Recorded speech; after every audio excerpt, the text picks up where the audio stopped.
My pocketbook is empty and my heart is filled with pain. I'm 1,000 miles away from home, just waiting for a train. Das ist ein Ausschnitt aus dem heutigen Song Waiting for a Train. Den Song hat nicht Johnny Cash geschrieben, sondern Jimmie Rodgers, der erste Superstar der Country-Musik. Sein Einfluss auf die Musik von Johnny Cash ist Thema meiner heutigen ersten Folge Roots of Cash. Ich stelle in dieser und in den nächsten Folgen einige von Cashs musikalischen Wurzeln vor. Wie immer kannst du mit der Kapitelmarkierung auch direkt gleich zum Song springen. Ich freue mich aber, wenn du dran bleibst. Damit willkommen zu Memories of Johnny und nach dem kurzen Intro geht's los. Hello, I'm Johnny Cash.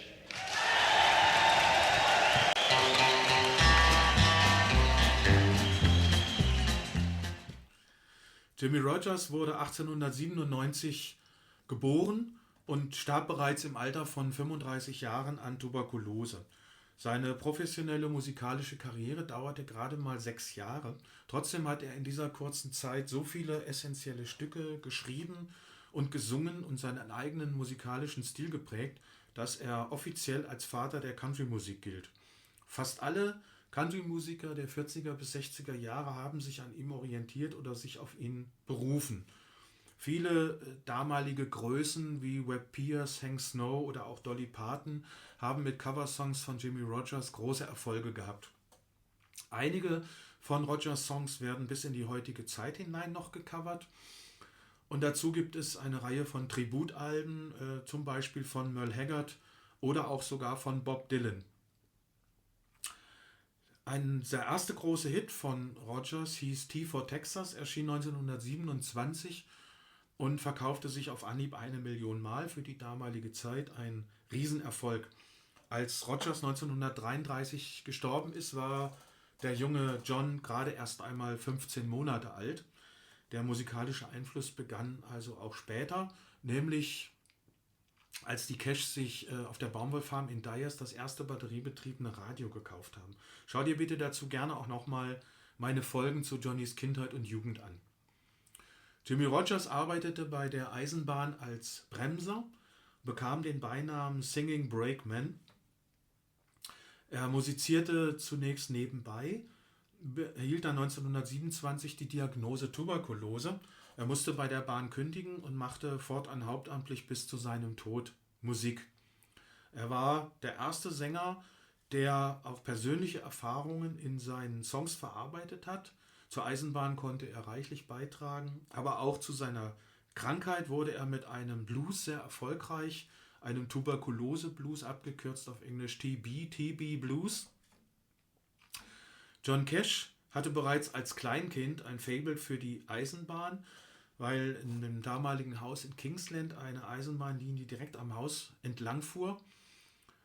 Und sein Vater war als Eisenbahntramp, als Hobo unterwegs. Das heißt, er sprang auf fahrende Züge auf, fuhr zur Arbeit und kam nach der Arbeit abends wieder zurück, sprang aus dem fahrenden Zug vorm Haus wieder ab. Auch die Musik, die der junge John im Radio hörte, berührte und beeinflusste ihn, und darunter gehörten viele der schicksalsträchtigen Songs, der Eisenbahn-Songs von Jimmie Rodgers. Johnny Cash erinnert sich später an seinen ersten Radio-Lieblingssong, der hieß Hobo Bill's Last Ride, also die letzte Fahrt des Eisenbahntramps Bill, auch ein Song von Jimmie Rodgers. Ende der 50er, Anfang der 60er Jahre erwarb Cash auch einige Originalstücke aus dem Erbe von Rodgers, von seiner Witwe. Und musikalisch wollte er auch dieses Erbe fortführen. Cash selber hat einige Songs dann gecovert. Auch zum Beispiel einer der frühesten Gefängnissongs, die er da im Radio auch hörte, haben ihn sicherlich beeinflusst. Der Song von Jimmie Rodgers hieß In the Jailhouse Now. Für heute habe ich mir den Song Waiting for a Train vorgenommen und so klingt er.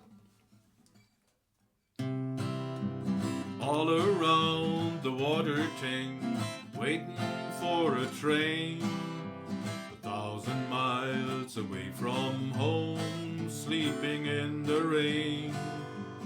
I walked up to a brakeman just to give him a line of talk. He says, if you got money, I'll see that you don't walk. Well, I haven't got a nickel, not a penny can I show. He said, get off, you railroad bum, and slam the boxcar door. Well, he put me off in Texas, a state I dearly love. Wide open spaces around me, the moon and stars above. Nobody seems to want me, nor lend me a helping hand. I'm on my way from Frisco, heading back to Dixieland. My pocketbook is empty, and my heart is filled with pain. I'm 1,000 miles away from home, just waiting for a train. So, ich hoffe, es hat euch gefallen und wir sehen uns in meiner nächsten Folge wieder. Ich bleibe bei den Roots of Cash, den musikalischen Wurzeln. Und darin geht es um die Original Carter Family. Bis dahin, tschüss und bleibt gesund.